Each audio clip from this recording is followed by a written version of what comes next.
What is it for you that wakes you up in the morning and gets you ready for the day? What makes you leave bed? For me, it's this shrimp tank.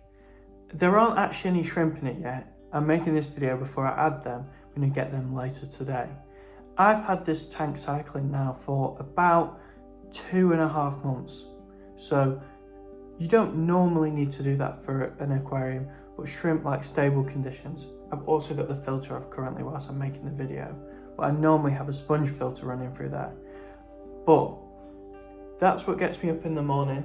I've had this running for 2.5 months, just letting the plants grow in, letting everything get established, because shrimp need nice, established and stable water parameters. So making sure that there's no fluctuations in here, that everything stays the same. So then when I do add the shrimp, they're happy. Now I'm going for a species of Neocaridina shrimp. I think it's Neocaridina davidi. It's actually the cherry shrimp, the red shrimp, which I'll be showing somewhere here. And the actual strain is the fire strain. The variety is actually the fire red cherry shrimp. Now this is a high grade of cherry shrimp. So essentially the grade is how intense the red colour is. So you'd have a fairly transparent, but with flecks of red as the very lowest quality. But this is pretty much at the top end of the scale, as well for Neocaridina really, because with Caridina, which are the crystal shrimp or the bee shrimp or the tiger shrimp, they can actually crossbreed and you can get a lot more patterns with them. So if you see like, I'll show a picture here, but you see black shrimp with loads of like blue flecks on them and a blue saddle on the back, they look amazing. They're a little bit too complex for me. I haven't managed to get shrimp to work previously, and I'm going to be perfectly honest with you, I've tried shrimp twice, and I think where I'm going wrong is panicking too much. So shrimp are extremely bad at adjusting to new waters. If you buy shrimp, often a couple of them will die, so you want to buy like 10 or something shrimp at once. So what I'm going to do is I'm going to buy 12 because there's a deal for 6, so I might as well just buy 2 lots for 6.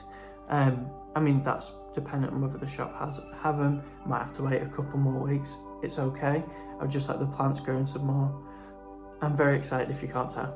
But I've been getting up every single day, turning this light on and looking at the plant growth in it. So originally, the tank's gone through many iterations, which is partially why I've left it so long. The substrate is originally, it's the black sand. It's essentially a gravel. It's a big piece, and it's lava rock. I'll show some close-up videos. I'll put them over the tank. But and that's like an inert substrate, and that'd be really good for Caridina shrimp because they don't like any sort of activity going on in the soil. Apart from with soils, that adds a bit of a buffer because they like acidic waters. But Neocaridina shrimp, they've got a fairly decent range. It doesn't really matter too much as long as there's no drastic changes. So I've got that gravel, which could work perfectly fine on its own, but because I'm growing plants in it, I have then mixed that in with an earth substrate. So you can normally use stuff like aqua soil, which is really good. You don't have to top it off or anything. That's made by Fluval. I think it's Fluval. This is just, I think it's the Aquatropic one.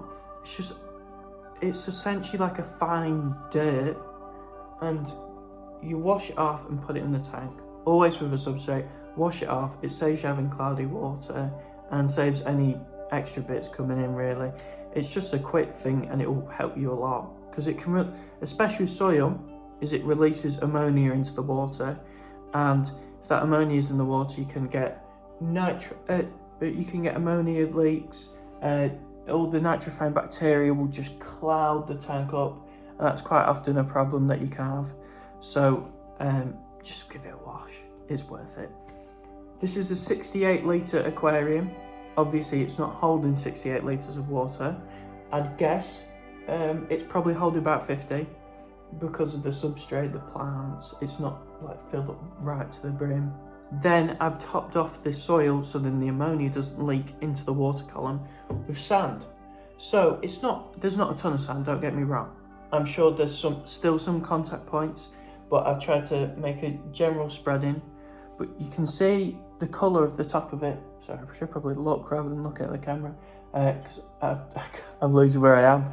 But this is sand, and it's just a general, like, normal coloured sand, like a natural one, because the original idea I had was it's going to be like a volcano. Plants were only growing in this corner because I've buried some large dragonstone in the substrate, which is like a fairly big rock. Do I have any spare? No. Thought I might have an extra piece that I could show. So a fairly big rock with some holes. It's like a clay sort of colour, like a coppery clay, and it's really cool. And I really like it, so I put it in the substrate to try and give it a mountain effect. But then when I decided that I was going to add the different substrates later, I went over it. So you can still see it. So you can still see this piece here, and there's a piece at the back and another one back there, and there's some like smaller pieces here, just as a different environment, and it blends in a little bit better. So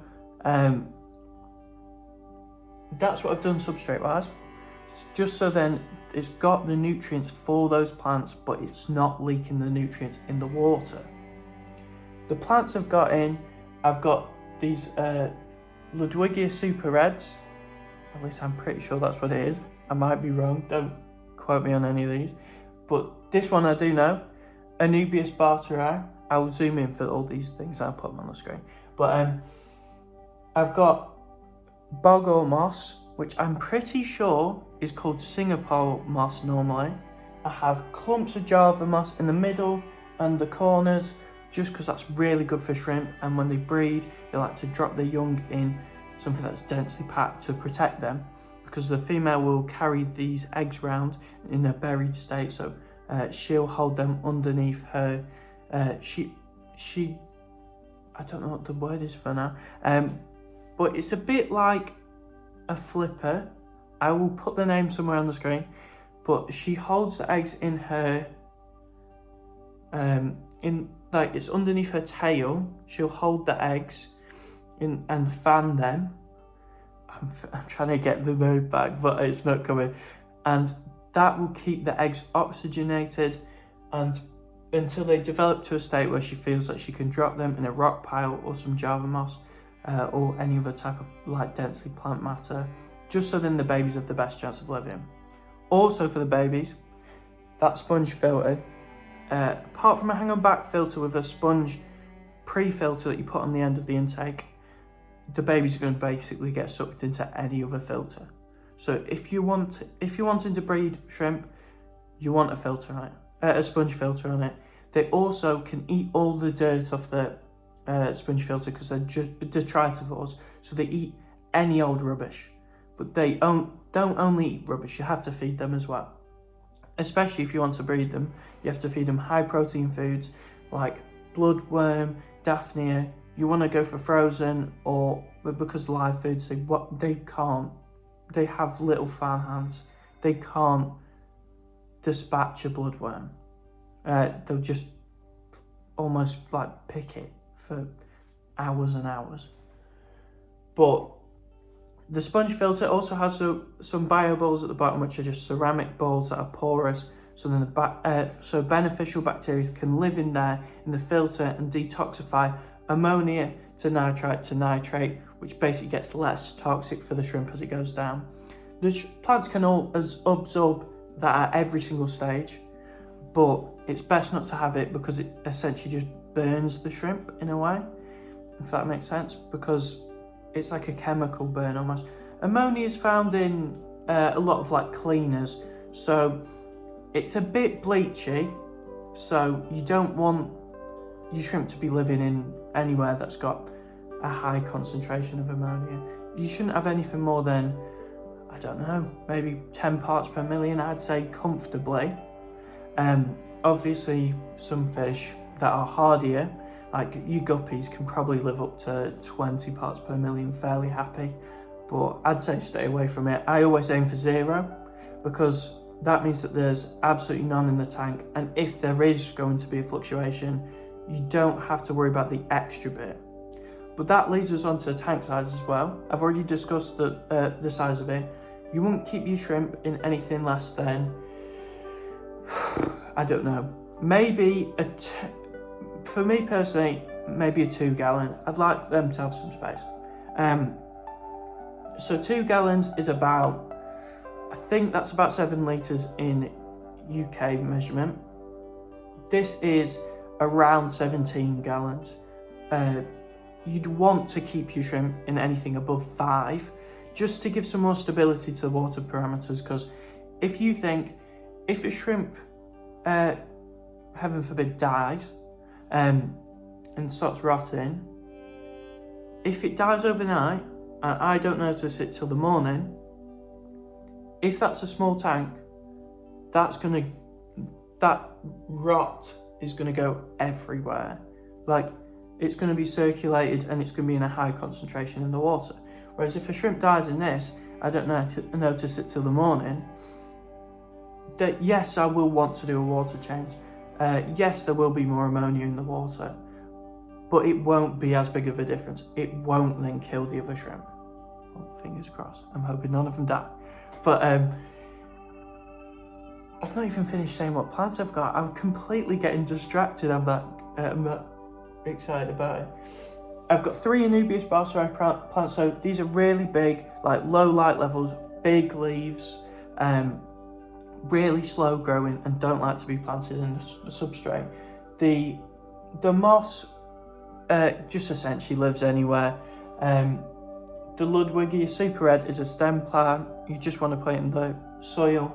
It'll gain some red colours when it ages, whereas everything else is green. Normally red plants are a lot harder to keep than green plants.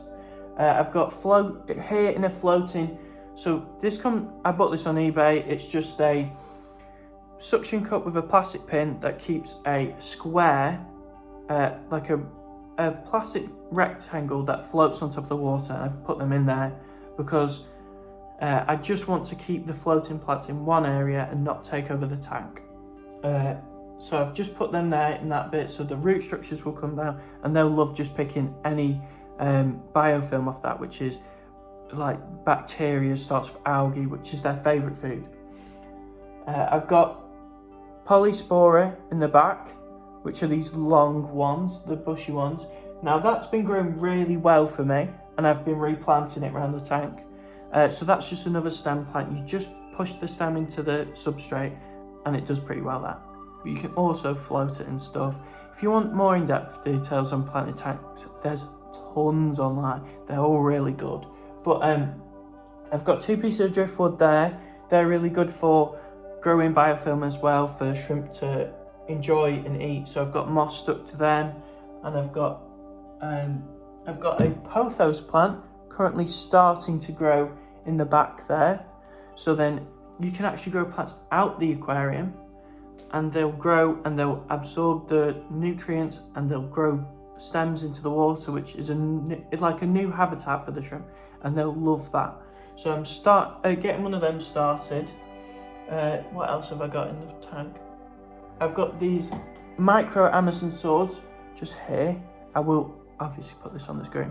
Micro Amazon swords here that are just growing in. They're a chain plant. They're just tiny, like almost blades of grass. Well, they're a bit bigger than a blade of grass.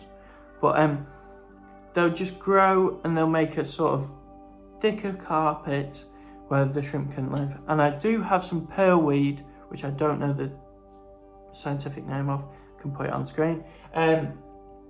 Coming at some point, and I will plant that in the tank, and that's going to carpet pretty thick, and I'm thinking the shrimp might like that. Because they like these dense places, because they are prey animals. They don't want to be out in the open. They want to feel secure. I'm not going to get any shrimp. No, I am getting shrimp. I'm not going to get any fish. That is what I'm thinking at the moment. Obviously, time might come. I love ember tetras, and I think they would work well with shrimp because they're so small. And if you get any fish, apart from an Ottocinclus, they will eat shrimp, and they will eat the shrimp babies. The shrimp aren't very big; they'll get to about that size, I think. The shrimp babies are microscopic, so any fish will basically eat that, because that's what they'd eat. If they were in the wild, they'd eat the babies. They're small, nice food. It's an amazing snack for them. But I'm thinking for now, not getting any fish. The water parameters are all stable. It's all looking great for the cherry shrimp when I add them. I'm going to do a tiny bit of a water change before I go and get them, just so then when I do my water change, I don't have to for a while. I'm currently thinking maybe every 4 weeks I'm going to do 10%, because if I've only got 10 or so shrimp in, I can't imagine that this will fill up with any waste really quickly. And what I'm hoping to strive for is essentially no water changes. I'm going to stop dosing the fertiliser, which I've been doing once a week. I've eased off for the last 2 weeks. I've used none, just so then, because some fertilisers can have copper in, and invertebrates don't really like copper. I mean, shrimp don't like copper in the water either, don't get me. Fish don't like copper in the water, don't get me wrong. They both don't like it, but invertebrates are a bit more sensitive to it. Since I've planted stuff as well, I'm seeing some little invertebrates like this. It's you too far away, but I will put a video in. But there are these tiny little white blobs, and these are some baby snails, I think. There's some, I'm assuming there's some sort of copepod or ostracod, especially near the floating plants, where you can just see little white flecks go ping, ping, ping, ping, ping, and just swimming around really weirdly, or the baby snails on the glass. Now, the one thing you have to look out for on small microorganisms, that doesn't really matter too much. The things I've pointed out, snails work perfectly fine. I have a zebra neurat snail in here that I've put in on purpose because they don't have babies, who is currently at the back, but he's been loving it so far. Or they, because I think they are both male and female. Only real ones you have to look out for. I mean, realistically, you're not going to find a dragonfly larvae if you're using tropical plants. If you use plants from outside, you might get dragonfly larvae in your tank, and they'll eat everything. They'll eat fish and everything like that. But planaria, they're worms that go inside of shrimp and like damage their insides and kill them. It's a bit like a flatworm if you've ever seen one. If you chop it in half, it will turn into 2. There's medications and there's traps. The medications I've had one experience of because I did it preemptively with the last time I did shrimp, and it killed everything. I dosed the correct, I think I dosed slightly less than the recommended amount. It killed everything. I will not be using the medication again unless I desperately have to, and I will remove every single fish, shrimp that I want out of the tank, because it wasn't a nice experience. You get attached to your fish, you get attached to your shrimp. I don't want them to die. I'm going to do everything I can to stop them from dying. But seed shrimp as well, they can outcompete baby shrimp, but they're not a problem. Essentially the way to get rid of them is get a fish, but I'm going to hold off on that. But they're just tiny little things, they're no bother. But these are from overfeeding your shrimp normally. They can come in fish food, they normally come in off plants. Plants are a pretty bad one for bringing pests over. You can get in vitro cups where they've grown in a lab, so there's a guarantee that you don't get stuff. But I've not mentioned the cryptocorn I've got in it. There's the occasional cryptocorn, obviously put a video up. They're growing really slow for me, but they are growing, and they'll grow out to be like a circular sort of bush, almost. So I'm excited to see them growing a bit more. But yeah, plants, normally what comes off, that the cryptocorn and the Balgan moss are from the in vitro cups. But everything else is from like eBay or like the local fish shop, where it's already been in water. It's not It's not necessarily pest free, but I wouldn't worry about it. The chances of you getting a pest are pretty low, and you can get rid of pests. It's not a big deal. We've got a heater in there as well, with a thermostat in it so that it keeps the same temperature. I also have a meat thermometer that I use because well, this is dead now, but my on glass thermometer was a bit varied. I didn't really like how inaccurate it was, so I used a meat thermometer, but I use a meat thermometer to tell what temperature it is. It's Fahrenheit and Celsius, so it's pretty good. Obviously don't use that to eat with as well. Yeah, but I've got some different types of rocks in there. Oh, if you get rocks, it's better just to buy them. You can collect rocks from outside, but you've got to do like the fizz test, the pH test, like to make sure it doesn't affect your water quality. But these shrimps, the hardness is correct, which is the amount of calcium and other dissolved minerals in the water. That's all fine. The pH is fine, which is the acidity of the water, and it's fully cycled. It is ready for shrimp.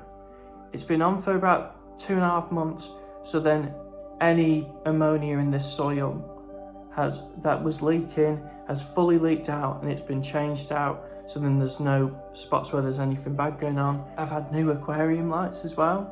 That's helped, because this middle strip, you can see it from there because it's reflecting a bit. That middle strip wasn't working, so I went and replaced that. So then the plants are growing.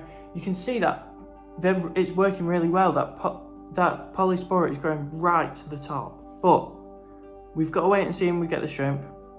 I'm gonna avoid feeding the shrimp for, I'm gonna say 4 days. I'm going to try and stick to 4 days. It's about patience. I'm not the most patient person in the world. I cannot lie to you there. It's about patience. Cycling a tank is so hard because you want to get the animal you want in that water as quick as you can. And trust me, you should wait. It's best to wait. But I'm confident that the shrimp are going to like it. With no fish in here, it's only the shrimp. I love the shrimp. They're so personable. They swim all about the tank and they walk about just cleaning everything. They just go like this everywhere. It's so cute. They're so active when they're not shy or being hunted by another fish. They're always like on the different leaves, cleaning stuff, swimming about and everything like that. They're so exciting to see. And the red colour against the green is going to pop off so well. You'll be able to see where the shrimp are and it will stand out. I'm very excited for my first successful experience keeping shrimp, because they have not lasted more than a month the last times, and it has been fairly upsetting. But I'm ready to give it another go. The tank is perfectly ready. Waiting has been so hard. It is the hardest thing of the fish tank. Patience does not come easily. But every single morning I've been looking at this tank. I've had it on the exact same light timer, give it 8 to 10 hours a day. It's basically when I come back from work, I give it about 30 minutes and then turn it off. There's no shrimp in there. It's not like I'm really waiting on anything. The zebra neurat snail looks great, but I'm not waking up for him, sorry. But I can't wait to stare at this tank for absolutely hours, because I've been so excited and it's been keeping me going, and I'm so excited. I will update you when we get the shrimp. See you in a bit. And just like that, we have them. Sorry, it's a bit bright so you can't see too much, but you can definitely see them. I'm very excited. Let's make sure these guys are nice and seat belted in, and we'll be off.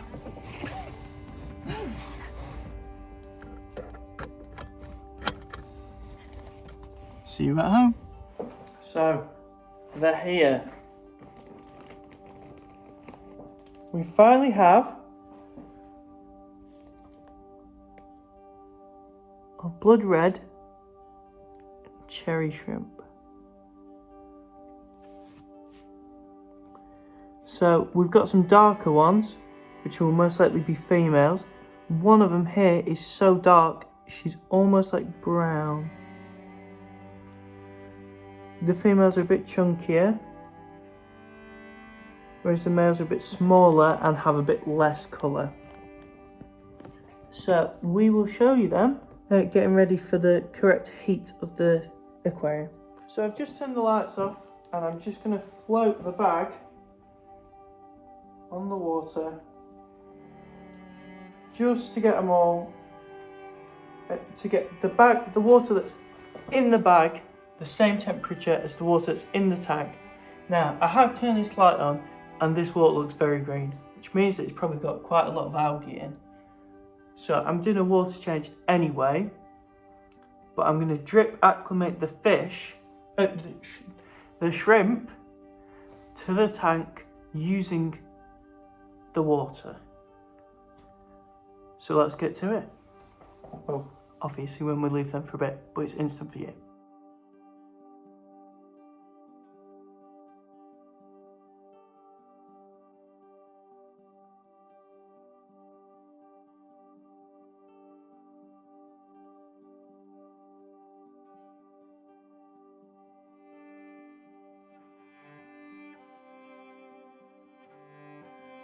They have pooed a lot.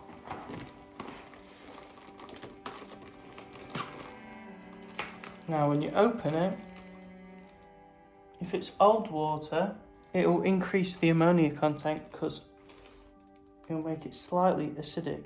But because this is from only about 20 minutes away, it shouldn't be too long that will make much of a difference. But I'm just scooping some water in and slowly adjusting them. Normally I'd get a small piece of airline tubing and just drip it in, but instead what I'm going to do, sorry, the pearlweed's floating again, which is massively distracting. That's going to be the bane of my existence. But I'm just going to slowly add a bit of water, probably about a teaspoon every 2 odd minutes, which should do about the same job. So let me show you the setup we've currently got. So they're just in the bag. Just add a little bit of water up here. This is the tank water we've just changed out. So that's exactly what is in the tank and they should slowly get used to it. I've essentially just poured the bag in and mixed it in with more of the water. So they should be round about ready to be netted out and put in a net. The shrimp are so active right now, it's amazing. It's everything I wanted. They are whizzing about everywhere. It's amazing. And just like that, I know the air hose is a bit noisy, but this will just be quick. Just like that, the tank's on. I've turned the light off to keep it as relatively stress-free as I can. Probably should have adjusted the camera, but don't know if you can see one right here. You can actually see him swimming about, and I'll put some B-roll in here of oh, I'm so happy. Put some B-roll in of the shrimp once they've got used to it a little bit more.